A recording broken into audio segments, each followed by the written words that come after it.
Hello friends, आप सभी का स्वागत है आपके अपने YouTube channel ABC maths classes पर। दोस्तों, आज हम लोग पढ़ने वाले हैं परसेंटेज का इंक्रीजिंग और डिक्रीजिंग मेथड। परसेंटेज का इंक्रीजिंग और डिक्रीजिंग मेथड। यहाँ इंक्रीजिंग का अर्थ होता है वर्धमान, मतलब परसेंटेज का कोई वैल्यू बढ़ रहा है, मतलब वर्धमान कहते हैं। इंक्रीजिंग मीन्स वर्धमान होता है। और यहाँ पर डिक्रीजिंग का अर्थ हो गया ह्रासमान, मतलब घट रहा है।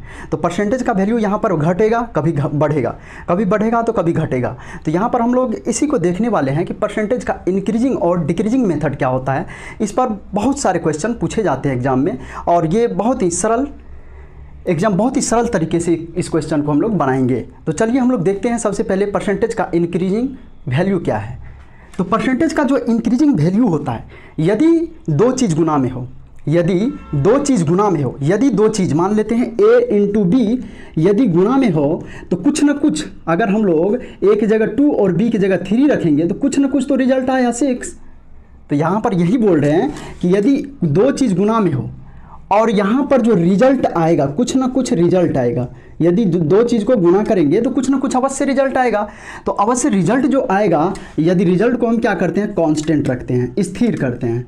रिजल्ट कांस्टेंट रखने के लिए क्या करना पड़ेगा, तो रिजल्ट यदि हम लोग कांस्टेंट रखना चाहेंगे तो हम लोग क्या करेंगे, यदि एक को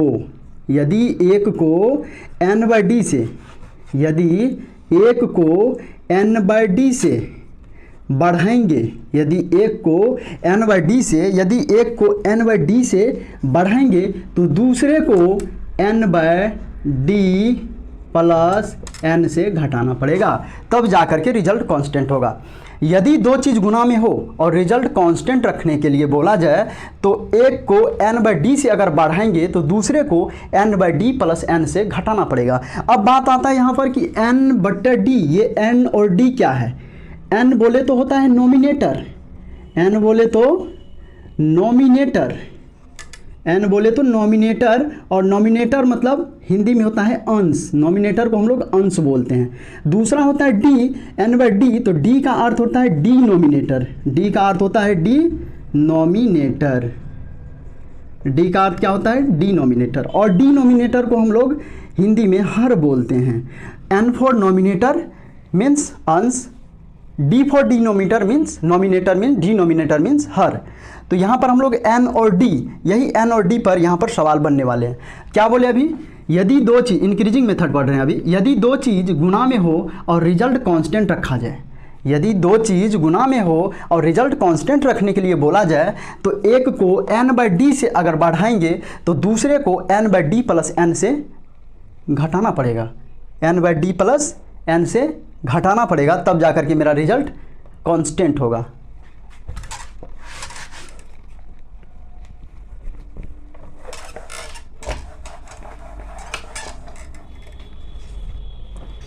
सबसे पहले यहाँ पर हम लोग स्टार देकर के लिखते हैं कुछ पॉइंट, कुछ की पॉइंट लिखते हैं।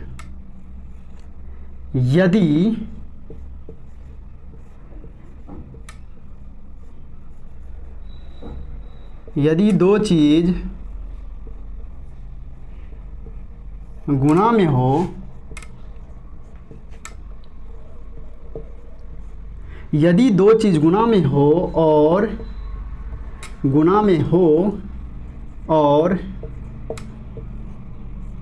रिजल्ट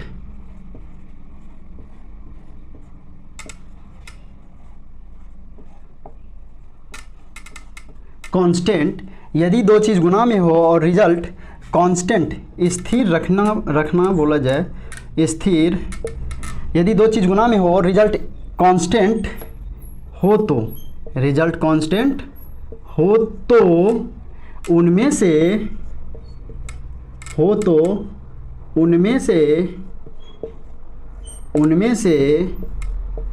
यदि किसी एक को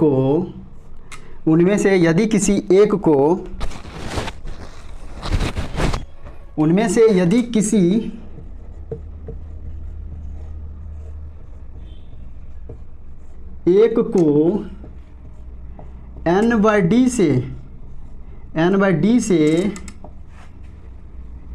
बढ़ा दिए,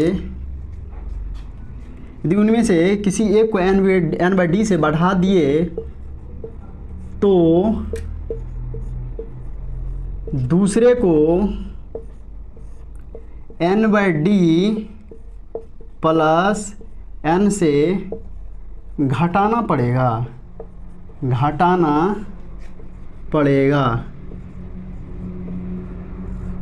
क्या हुआ इसमें?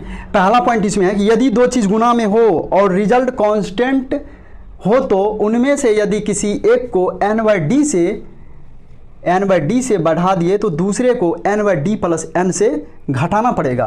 तो यहाँ पर हम लोग देख लेते हैं कि यदि कोई दो चीज़ मान लेते हैं, दो चीज़ गुना में a और b है, दो चीज़ गुना में a और b है। तो यदि दो चीज़ को हम लोग गुना करेंगे तो कुछ ना कुछ रिजल्ट आएगा। यदि दो चीज़ को यहाँ अगर गुना कर देंगे तो कुछ ना कुछ रिजल्ट आएगा, और रिजल्ट को हम लोग यदि स्थिर रखेंगे, कांस्टेंट रखेंगे,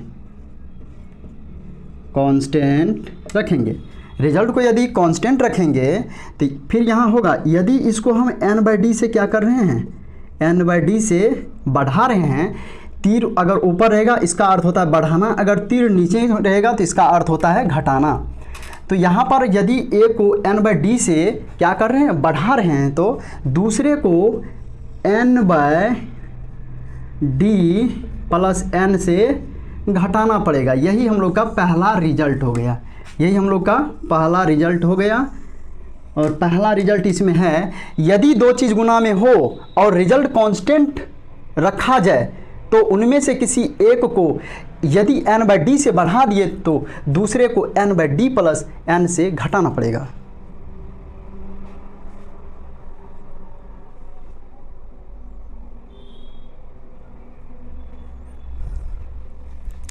चलिए दूसरा पॉइंट हम लोग देख लेते हैं। इसमें दूसरा पॉइंट ये तो हो गया बढ़ाने वाला बात, और फिर ये शुरू वाले को हम लोग घटाते हैं, देखते हैं क्या होता है।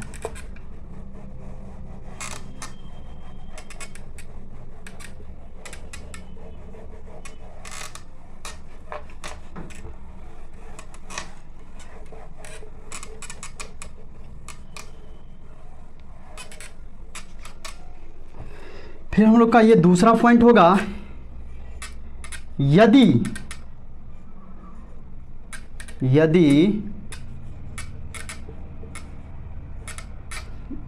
दो चीज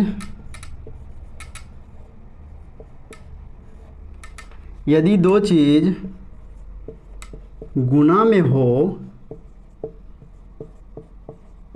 यदि दो चीज गुना में हो और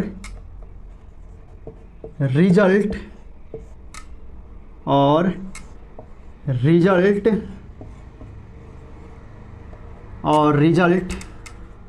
कांस्टेंट मतलब स्थिर होता है। यदि दो चीज़ गुना में हो और रिजल्ट कांस्टेंट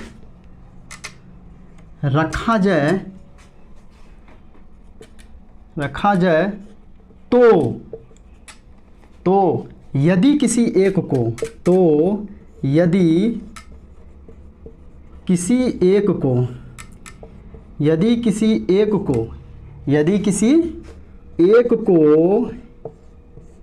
n/d से, वहाँ पर बढ़ाए थे यहाँ पर घटा रहे हैं, n/d से घटा दिए, क्या कर रहा है, यदि दो चीज़ गुना में हो और रिजल्ट कांस्टेंट रखा जाए तो यदि किसी एक को n/d से घटा दिया जाए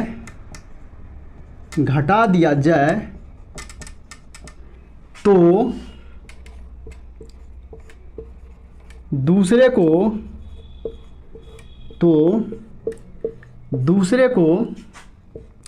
n/d-n से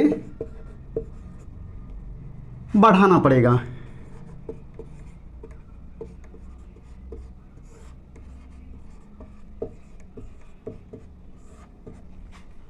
क्या आया यहाँ पर रिजल्ट, यदि दो चीज़ गुना में हो और रिजल्ट कांस्टेंट रखा जाए, तो यदि किसी एक को n/d से क्या कर रहे हैं, घटा रहे हैं, तो घटाना मतलब तीर का चिन्ह नीचे है, घटा दिया जाए तो दूसरा ऑटोमेटिक n/d-n से बढ़ जाएगा। n/d-n से क्या करना पड़ेगा, बढ़ाना पड़ेगा। तो यहाँ पर रिजल्ट क्या बन रहा है, दो चीज़ गुना में है, यहाँ भी वही मान लेते हैं ए और बी गुना में है, और ए और बी जब गुना में होगा तो कुछ ना कुछ यहाँ पर रिजल्ट आएगा, कुछ ना कुछ यहाँ पर रिजल्ट अवश्य आएगा। और रिजल्ट को हमको क्या करना है, कांस्टेंट रखना है, रिजल्ट को कांस्टेंट रखना है। तो यहाँ पर क्या कर रहे हैं, पहला वाला को n/d से क्या कर रहे हैं, घटा रहे मतलब तीर का चिन्ह नीचा, n/d से क्या कर रहे हैं, घटा रहे हैं। तो n/d से घटा रहे हैं तो दूसरे को ऑटोमेटिक n/d - n से बढ़ाना पड़ेगा। यदि दो चीज़ गुना में हो, रिजल्ट कांस्टेंट रखना बोला जाए, यदि दो चीज़ गुना में हो रिजल्ट कांस्टेंट रखा जाए, तो यदि पहला को n/d से घटाएंगे तो दूसरा को n/d - n से बढ़ाना पड़ेगा। पहला रिजल्ट हम लोग का था यदि दो चीज़ गुना में हो तो यदि पहला को n/d से बढ़ाएंगे तो दूसरा को ऑटोमेटिक n/d + n से घटाना पड़ेगा। दूसरा रिजल्ट यहाँ पर हम लोग का बना कि यदि दो चीज़ गुना में हो और रिजल्ट कांस्टेंट रखने के लिए बोला जाए, तो यदि किसी एक को n/d से घटा दिए तो दूसरे को ऑटोमेटिक n/d - n से बढ़ाना पड़ेगा। यहाँ पर हम लोग दो रिजल्ट को देखें और इस रिजल्ट पर हम लोग अभी तुरंत सवाल क्वेश्चन करने वाले हैं।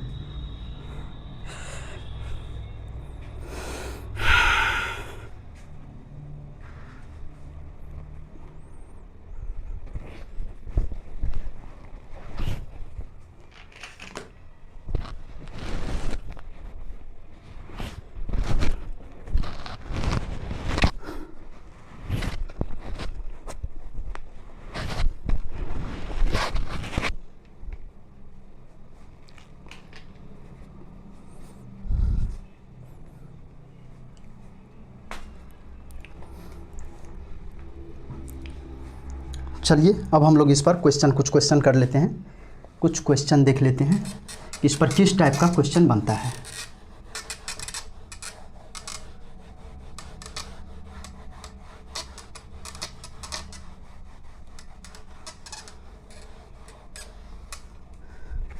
इसमें पहला क्वेश्चन हम लोग का बनेगा, यदि चीनी के मूल्य में, यहाँ पर हम लोग चलते हैं क्वेश्चन पर,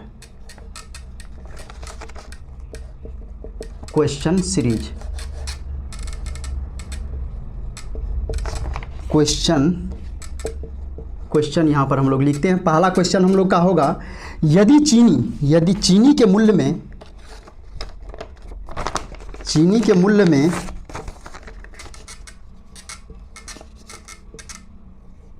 चीनी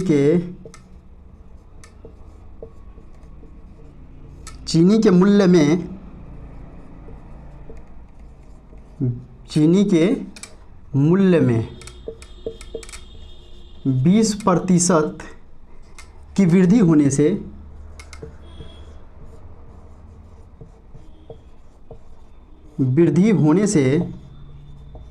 चीनी के मूल्य में 20% की वृद्धि होने से उसके खपत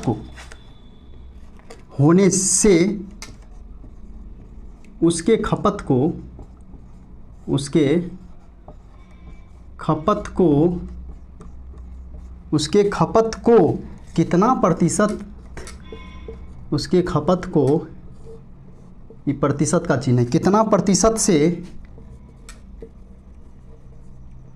कम करना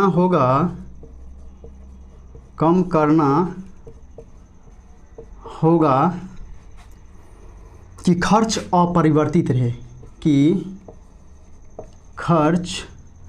अपरिवर्तित बोले तो कांस्टेंट, अपरिवर्तित रहे, खर्च अपरिवर्तित रहे। इस क्वेश्चन का आंसर देना है। यहाँ पर हम लोग इंक्रीजिंग और डिक्रीजिंग मेथड पर तो बना ही सकते हैं, और इसको हम लोग बेसिक पार्ट से पहले कर लेते हैं। दो मेथड से यहाँ हम लोग इस सवाल को देखने वाले हैं। तो पहला मेथड यहाँ पर हम लोग का हो जाएगा बेसिक पार्ट, बेसिक से हम लोग देखते हैं। सबसे पहले क्या कर रहे हैं कि कोई आदमी है क्या कर रहा है कि चीनी के मूल्य में 20% की वृद्धि होने से, कोई आदमी है आज 100 रुपया लेकर के मार्केट गया, 100 रुपया लेकर के मार्केट गया, तो यहाँ पर 100 रुपया लेकर के मार्केट गया और उसको सामान कितना लेना है, 100 रुपया में 5 kg हो रहा है, 100 रुपया में 5 केजी हो रहा है सामान, और फिर उन्होंने क्या किया कि दूसरे दिन मार्केट गया, फिर बीच में क्या हो गया कि दाम जो है 20% बढ़ गया। मार्केट में जैसे मान लो चीनी है, चीनी उसको लेना है 5 केजी, 100 रुपया लेकर के मार्केट गया और चीनी उनको मिल रहा है 5 केजी। दूसरे दिन फिर गया तो चीनी के मूल्य में देख रहा है कि 20% वृद्धि हो गया, 20% दाम चीनी का बढ़ गया। तो 20% चीनी का दाम बढ़ गया और ये व्यक्ति दूसरे दिन भी रुपया 100 रुपया लेकर के गया। तो पूछ रहा है इसका खपत, इसका क्या होगा, मूल्य क्या कर रहा है, होगा कि खर्च अपरिवर्तित रहे, इसका मूल्य सेम रहेगा, रुपया उतना ही ले गया, लेकिन यहाँ पर इसको कितना कम करना पड़ेगा कि ये 100 रुपया में ये सामान ले लेगा। सबसे पहले हम लोग जो होता है मूल्य गुना खपत बराबर खर्च होता है। फॉर्मूला ये होता है कि मूल्य गुना खपत, मूल्य गुना खपत बराबर होता है खर्च, मूल्य गुना खपत बराबर होता है खर्च। यहाँ पर हम लोग मान लेते हैं कि कोई वस्तु माना कि 10 केजी, मान लेते हैं यहाँ खपत है 10 केजी, 10 केजी चीनी का 10 रुपये किलो मिल रहा है, 10 रुपये किलो चीनी मिल रहा है और हमको लेना है 10 केजी। तो यहाँ पर खर्च कितना हो गया, मान रहे हैं यहाँ माने हैं, तो ये मत सोच लेना कि 10 कहाँ से आ गया। तो मूल्य गुना खपत, मूल्य को मान लिए 10 रुपये प्रति केजी और खपत हमको हो रहा है 10 केजी। तो यहाँ पर हम मान लेते हैं 10 मूल्य गुना खपत बराबर खर्च होता है, तो 10 गुना 10 बराबर 100 हो गया, 100 हो गया। फिर उन्होंने क्या कहा कि चीनी के मूल्य में 20% की वृद्धि हो रहा है। कहाँ वृद्धि हो रहा है, मूल्य में वृद्धि हो रहा है, चीनी के मूल्य में 20% का वृद्धि हो रहा है। तो मूल्य तो मेरा यहाँ है, इसमें हम क्या कर रहे हैं कि 20% का वृद्धि कर रहे हैं। तो 10 में 20% प्लस का, प्लस चिन्ह का मतलब होता है वृद्धि हो रहा है और माइनस का घट रहा है, प्लस 20%। और ये सब पहले बता चुके हैं। 10 का 20%, तो 10 का 20% मतलब 10 गुने 20/100। यहाँ से 2 जीरो गया, बच हो गया 2। 10 का 20% मतलब 2 रुपया क्या हो रहा है, 10 पर अगर 20% बढ़ रहा है तो मतलब इसका 2 रुपया बढ़ रहा है पर केजी। तो यहाँ पर हो जाएगा 12 रुपया। कितना हो गया, 12 रुपया। फिर क्या हो रहा है यहाँ पर, और ये हमको ज्ञात करना है कि खपत कितना करना पड़ेगा। अब वृद्धि जो हो गया यहाँ पर खर्च को कांस्टेंट ही रखना है, 100 रुपया ही खर्च करना है, 100 रुपया से 1 रुपया ज़्यादा खर्च नहीं करना है। तो इसको कितना कम किया जाए, कितना, यहाँ चीनी के मूल्य में वृद्धि हो रहा है तो तीर का चिन्ह ऊपर की ओर होगा, चीनी के मूल्य में वृद्धि हो रहा है ऊपर होगा। तो बोल रहा है कि इसके खपत को कितना कम किया जाए कि मेरा खर्च जो है अपरिवर्तित रहे, कांस्टेंट रहे। तो इसको हम लोग मान लेते हैं x बराबर हो गया, कर देते हैं 100 और इनटू में गुना है तो बीच में डाल दिए गुना। फिर यहाँ से हम लोग क्या कर रहे हैं, यहाँ से समीकरण को अब हम लोग सॉल्व कर लेते हैं। समीकरण को यहाँ क्या करते हैं, सॉल्व कर लेते हैं। अब ये मेरा हो गया 12 गुने में x बराबर में 100। यहाँ से x का हम लोग वैल्यू निकाल लेंगे, 12 इंटू में x इक्वल 100। तो यहाँ से 12 इस साइड गुना में है, उस साइड जाएगा क्या हो जाएगा, भागा में हो जाएगा, 100 हो जाएगा 12, 100 हो गया 12। इसको हम लोग काट सकते हैं 4 से, 4 दूनी 8, 4 पंचे 20, 4 तिया 12, ये हो गया 25/3, 25/3। और 25/3 का मतलब क्या होता है, 25/3 का मतलब होता है 3 से भागा दे दीजिए, तो 25, 8 3 8 24, लगभग 8 केजी से थोड़ा ज़्यादा मिलेगा। तो 8 केजी से अभी 10 केजी मिल रहा है, अभी 8 केजी से ज़्यादा मिल रहा है। लेकिन यहाँ पर हम लोग को परसेंटेज वैल्यू ज्ञात करना है, कितना प्रतिशत से कम करना पड़ेगा। यहाँ तो कम हुआ ना, खपत हुआ है ना, यहाँ प्रतिशत कमी ज्ञात करना है, यहाँ कमी हुआ है, यहाँ हमको चाहिए प्रतिशत कमी, कितना प्रतिशत से कम करना होगा। तो प्रतिशत कमी बराबर जो होता है वह होता है प्रतिशत कमी बराबर होगा, प्रतिशत कमी बराबर हो जाएगा 10, कितना हो रहा है यहाँ पर खर्चा 10 माइनस कमी कितना हो रहा है, 10 में कितना कमी हो रहा है, 25/3, 25/3 और टोटल कितना है 10, परसेंटेज के बदला में 100, परसेंटेज के बदला में 100। यहाँ पर हम लोग क्या कर लेते हैं, इसका एलसीएम निकाल लेंगे। तो ये हो जाएगा 1 और 3 का एलसीएम 3, तो यहाँ हो जाएगा 30 - 25/10 इंटू में 100 हो गया।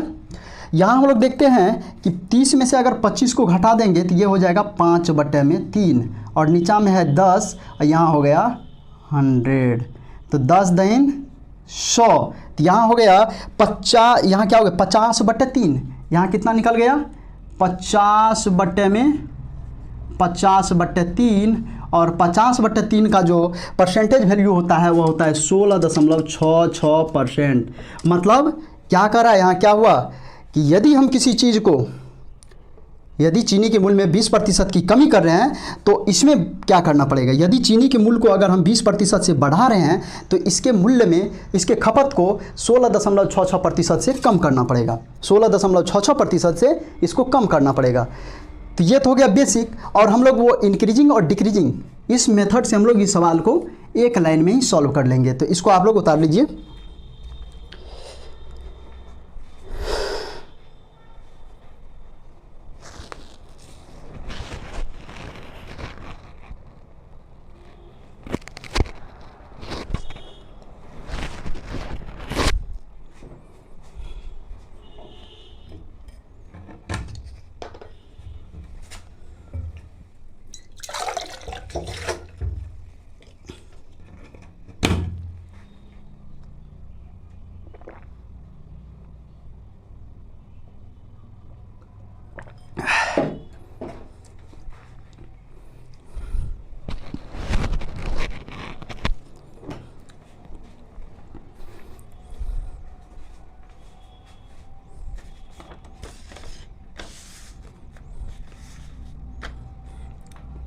चलिए अब हम लोग इसको फार्मूला से देखते हैं, बाय फार्मूला।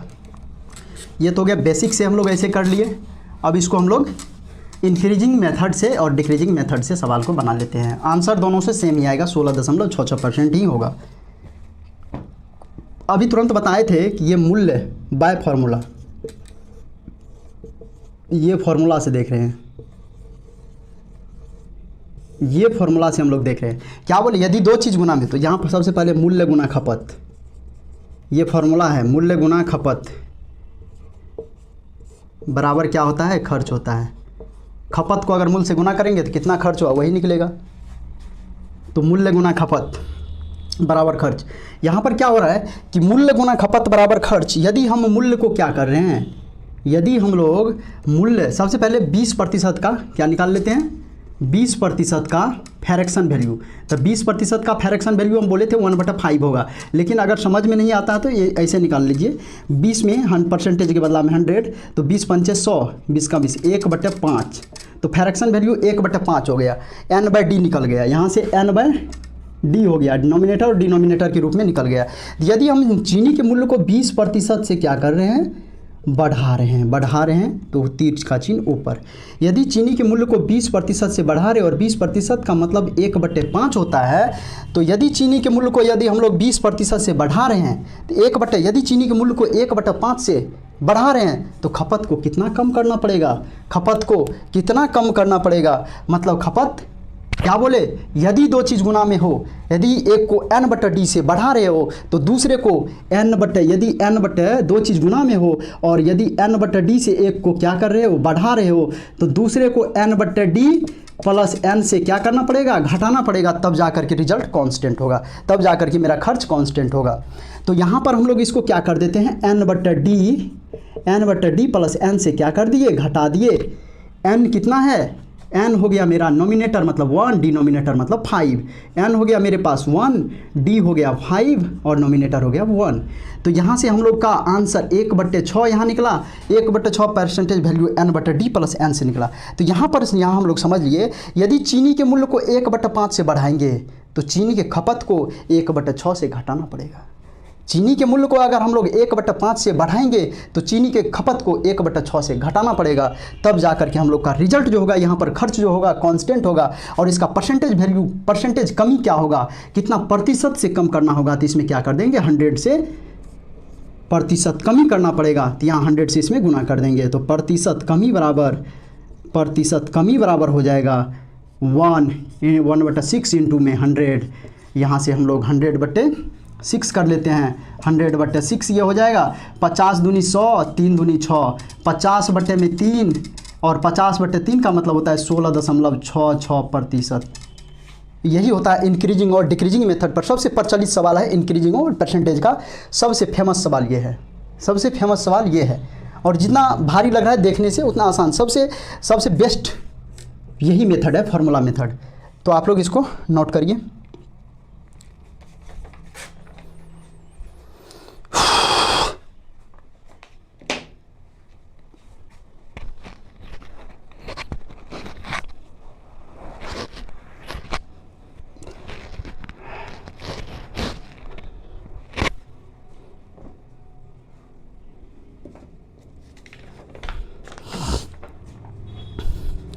उम्मीद है कि आप लोग उतार लिए होंगे। तो अब हम लोग दूसरा सवाल पर चलते हैं, क्वेश्चन नंबर 2 पर।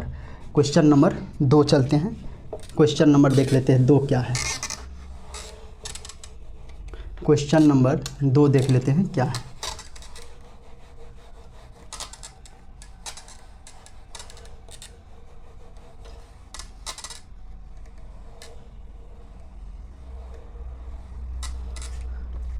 क्वेश्चन नंबर 2 है मेरे पास,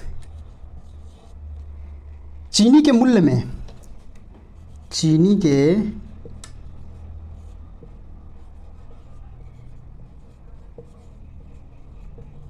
के मूल्य में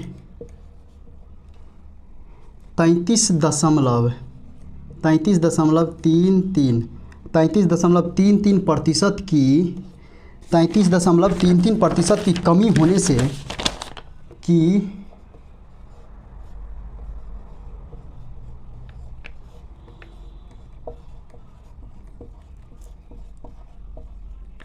चीनी के मूल्य में 33.33% की कमी होने से खपत में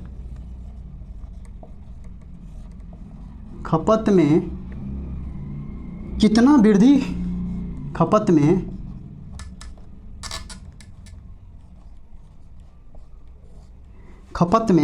कितना वृद्धि होगा, खपत में कितना प्रतिशत की खपत में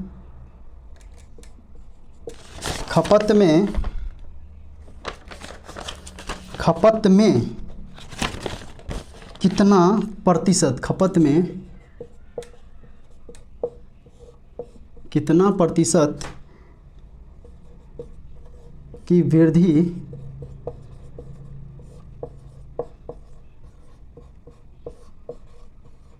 होगा कि खर्च कांस्टेंट रहे, अपरिवर्तित रहे, खर्च अपरिवर्तित रहे,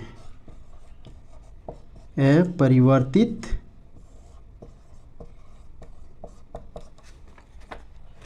सबसे पहले इसको हम लोग फार्मूला से देख लेते हैं, बाय फार्मूला, बेसिक से इसको नहीं देखेंगे, एक लाइन में सवाल को बनाना है।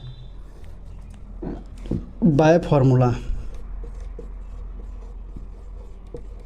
बाय फार्मूला में अभी सबसे पहले क्या देखे थे, मूल्य गुना खपत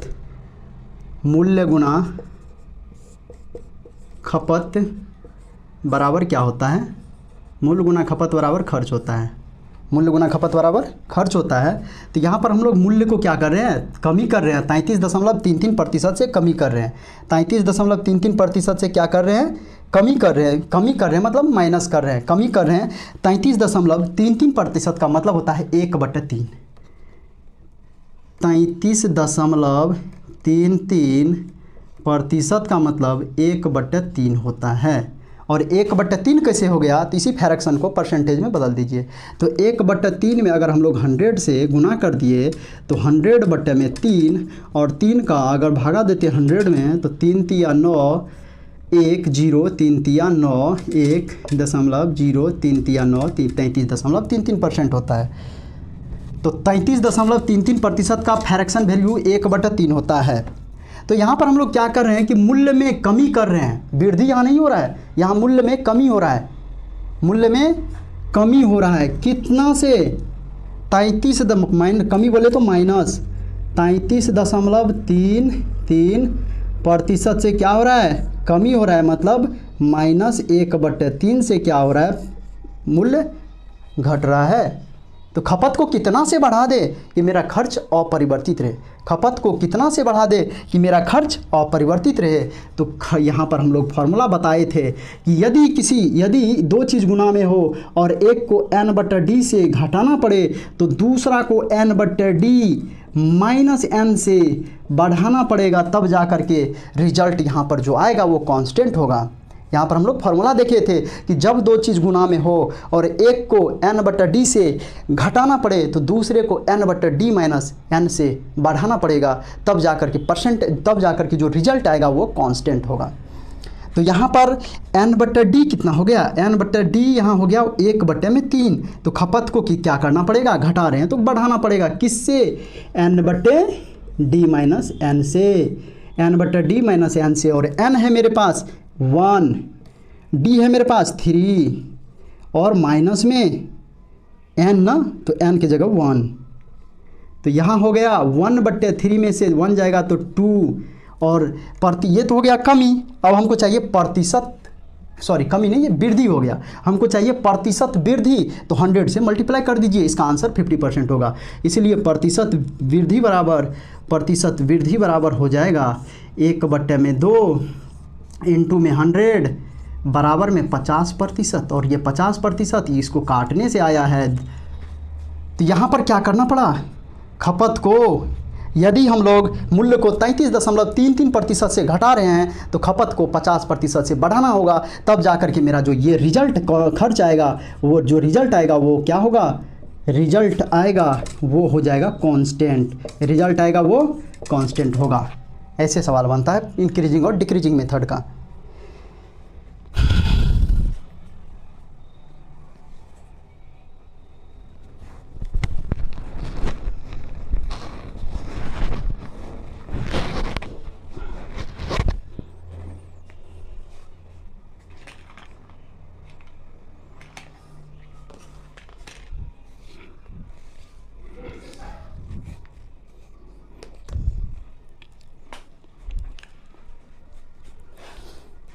चलिए हम लोग नेक्स्ट क्वेश्चन देखते हैं। नेक्स्ट क्वेश्चन क्या है, आप लोग, उम्मीद है कि आप लोग इसको अच्छी तरह से समझ गए होंगे। तो अब हम लोग नेक्स्ट क्वेश्चन 3 नंबर का क्वेश्चन देखते हैं। ये क्वेश्चन लास्ट होगा, इंक्रीजिंग और डिक्रीजिंग मेथड का ये क्वेश्चन हम लोग लास्ट क्वेश्चन करने वाले हैं।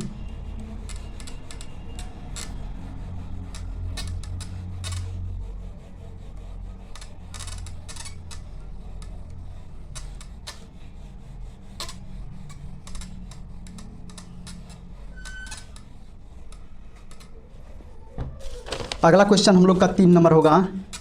3 नंबर क्वेश्चन का रहा है, एक व्यक्ति का इनकम, एक व्यक्ति की आय, इनकम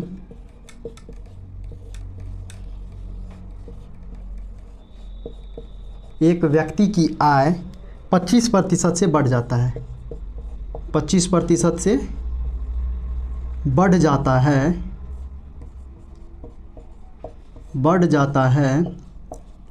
एक व्यक्ति की आय 25% से बढ़ जाता है, फिर से पहले जितना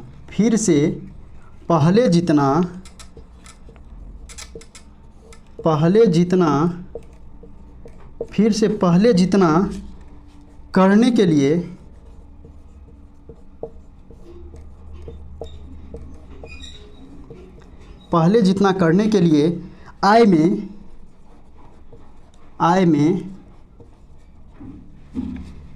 कितने प्रतिशत की कमी करना होगा, आय में कितने प्रतिशत की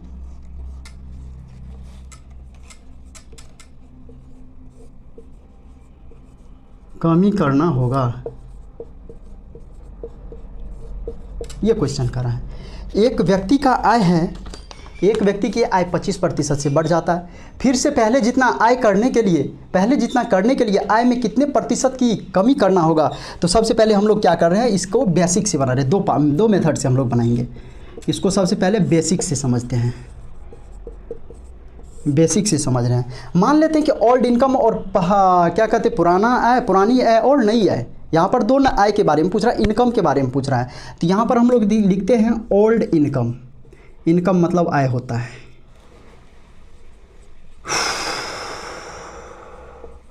ओल्ड इनकम, यहाँ लिखते हैं न्यू इनकम।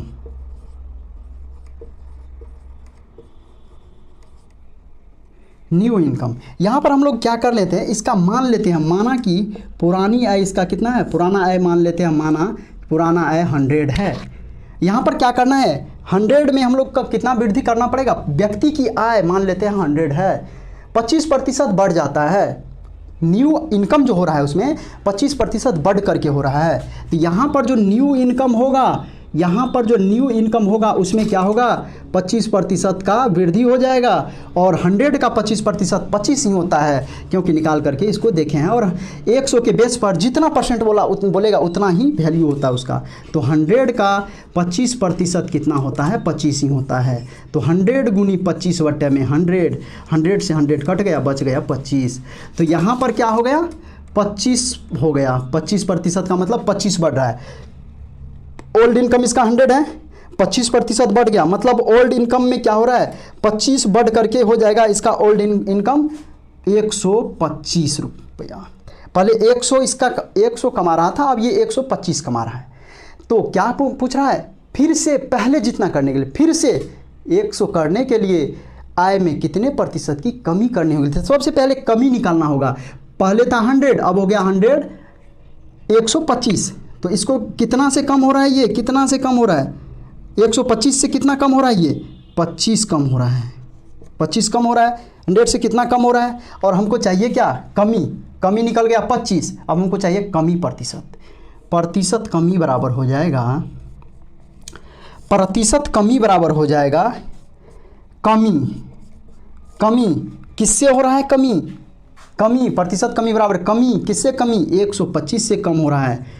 परसेंटेज के बदला में 100, 25 परसेंटेज के बदला में 100, 25 चौके 100, 25 पंचे 125, पाँचे 25, 5 चौके 20, 5 चौके 20%। तो प्रतिशत कमी बराबर क्या निकल गया, 20%। एक व्यक्ति की आय 20% से यदि बढ़ता है तो उसको, यदि एक व्यक्ति की आय 25% से बढ़ जाता है तो उसको पहले जितना आय करने के लिए फिर से 20% कम करना पड़ेगा।